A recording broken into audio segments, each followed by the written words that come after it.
Hello everyone, and welcome to another game of World of Warships. Today's replay is from... yeah, I'm sorry I don't know how to pronounce that nickname. But he's in a Stalingrad, and he's on the Warriors path. It's a 3-point domination game. And somehow the friendlies have already managed to lose the carrier. Now, there is a carrier in this game, well, at least on the enemy side. And there is a submarine.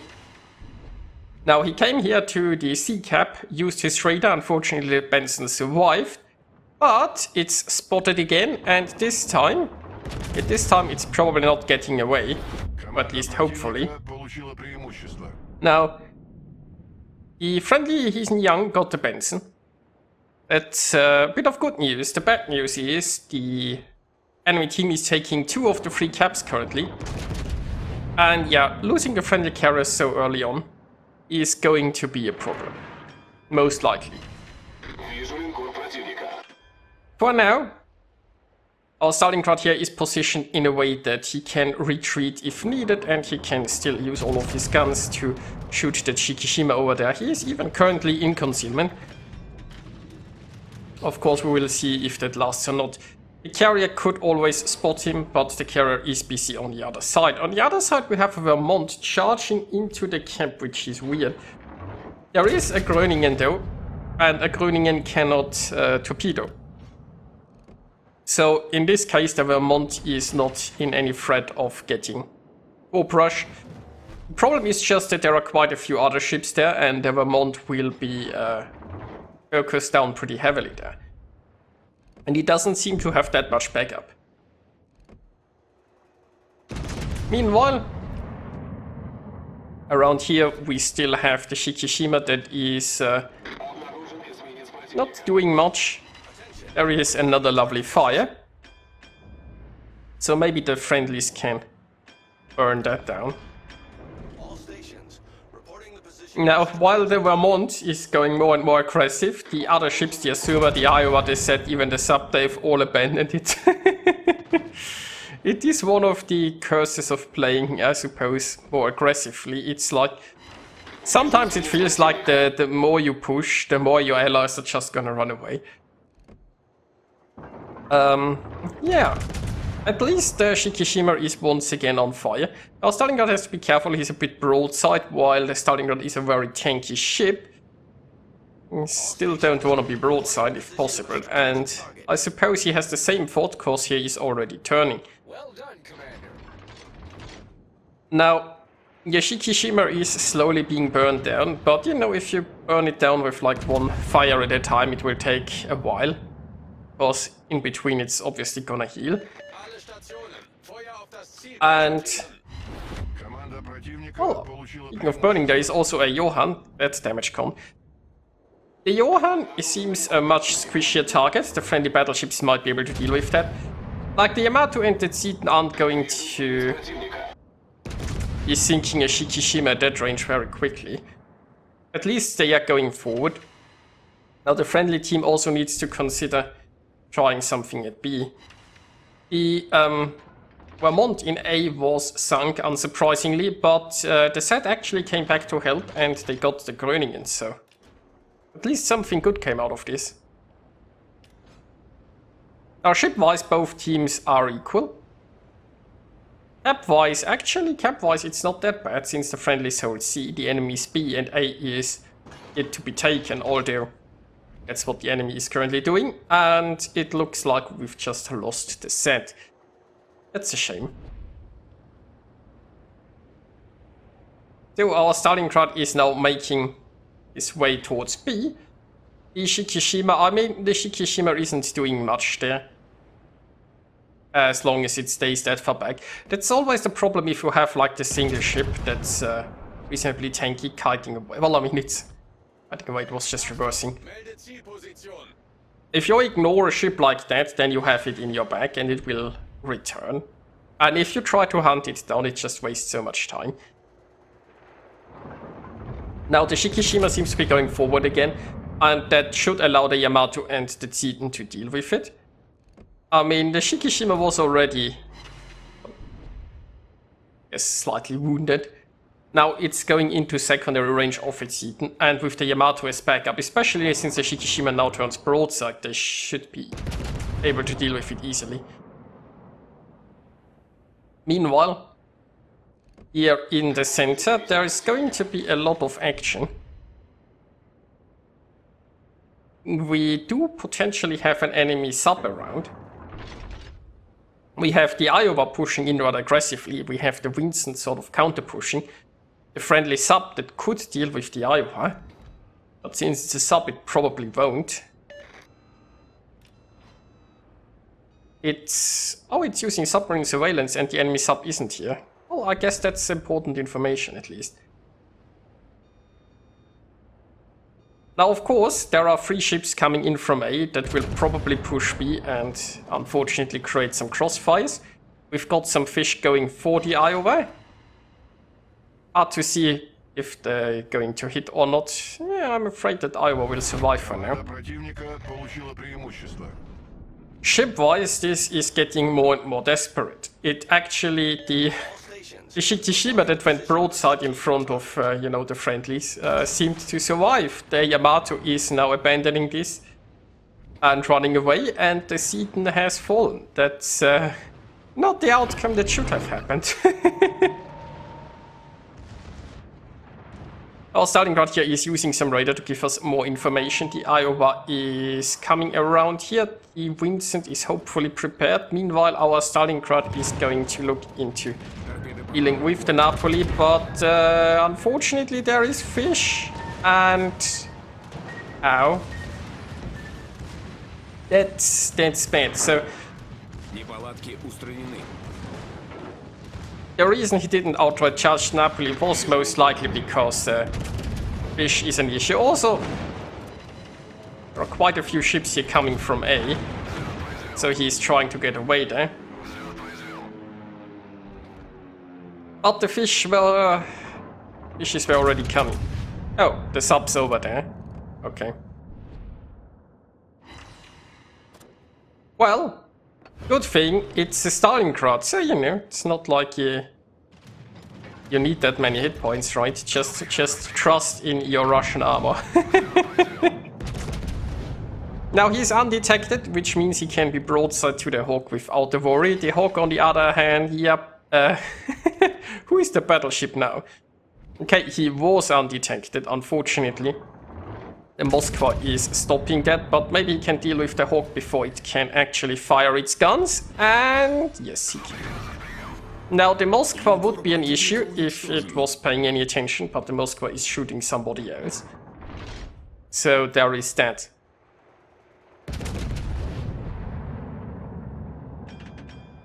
He probably should still turn, because the Moskva has realized he's a Stalingrad here. He's shooting armor piercing. Now he's getting away with it for now, but that won't last. So he's now a bit angled.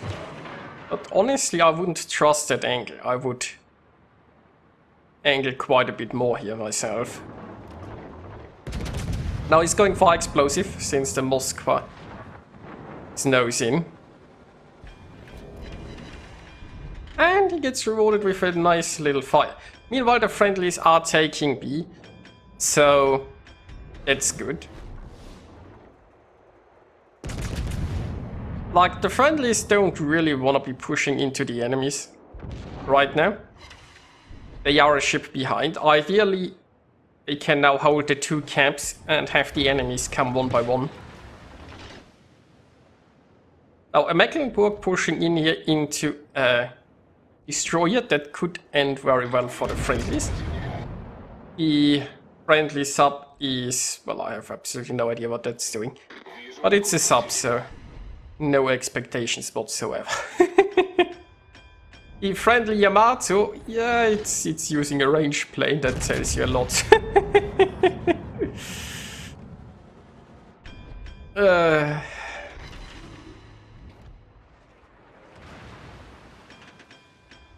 So, Stalingrad here is again want a little bit to broadside, but being a Stalingrad, it gets away with a lot. On the other hand, the Schlieffen is only a battleship, so it's Well, okay, it also gets away with being broadside. And, oh, we can see a ping here, so the enemy sub is pushing in. The Moskva could be an issue soon, but... oh, maybe it just sinks. That works. So the Assumer should have this. Okay, this is starting to look a bit better. The Moskva is barely afloat. And it has been dealt with. Now the teams are equal on ships and the friendlies have the objectives. Of course, the enemy team still has a carrier and still has a sub.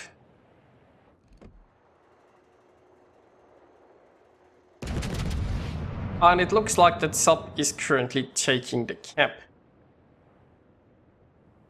Now there isn't really a way to spot that. Speaking of spotting. Stalingrad here is spotted and he is once again not... ah no, he's angling, Perfect.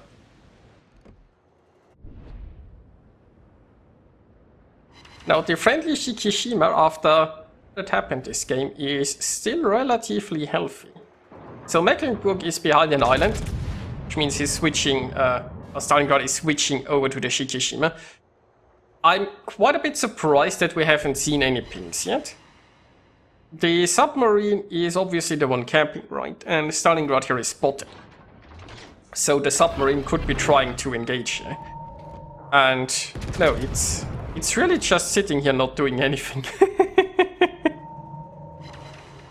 It's not even pointing, well, I suppose it's sort of pointing towards the Yamato. But the Yamato is behind that island. Why isn't it going for like the Stalingrad instead? I don't know. Now you could argue the submarine didn't want to ping because, you know, if somebody hits it with range depth charges, then cap gets interrupted. But it could have at least, you know, like topped the Stalingrad that's right in the open even without pinging. Anyway. So the sub is dead, by the way, so the friendlies have managed to take care of that. That leaves the enemy with a carrier and a Shikishima. Now, of course, you know, this is a Stalingrad, so that Shikishima is pretty doomed. Unless the carrier comes to the rescue. Doesn't look like it though.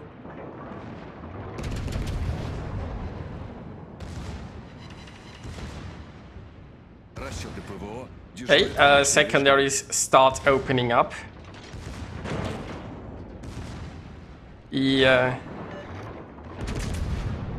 I mean, not sure. The Shikishima now shot the Stalingrad, but it almost looks like it wanted to shoot the Asuma there with how the turrets turn.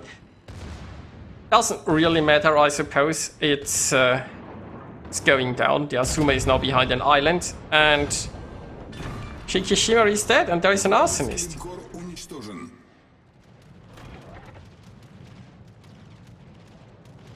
Now in come some planes. The carrier is the last enemy floating. And there are 3 minutes to go. I mean, if the carrier... yeah, the carrier will have a problem, right? So, even if he interrupts our Stalingrad, the submarine is currently camping and the sub can just dive when the planes come. I mean, that would stop it from camping, I suppose. But the carrier won't be fast enough to interrupt that. The Asuma is going to contest A. The friendlies already have more points. And with stopping enemy points income, even sinking ships will not be enough, right? So the carrier can sink like the Stalingrad and then maybe the Asuma and then still lose on points. That's assuming the carrier will sink anything. Now let's increase the speed here a little bit. Our Stalingrad here is radaring to see if we can find the carrier, but the carrier isn't quite yet close enough. Oh, now it is. So the carrier has been found. There is an AA defensive expert because I know. Ooh, that was a 10k hit. If the carrier pulls off another attack like that, and that's it. Well, I mean, carrier is still gonna lose, but it would be a shame to sink now. Our Stalingrad. There is no Kraken up for grabs. He is at 3 kills. He can only get 4. But you know, maybe he can still get himself a carrier here in the end. He already has a high Confederate arsonist and a defensive expert.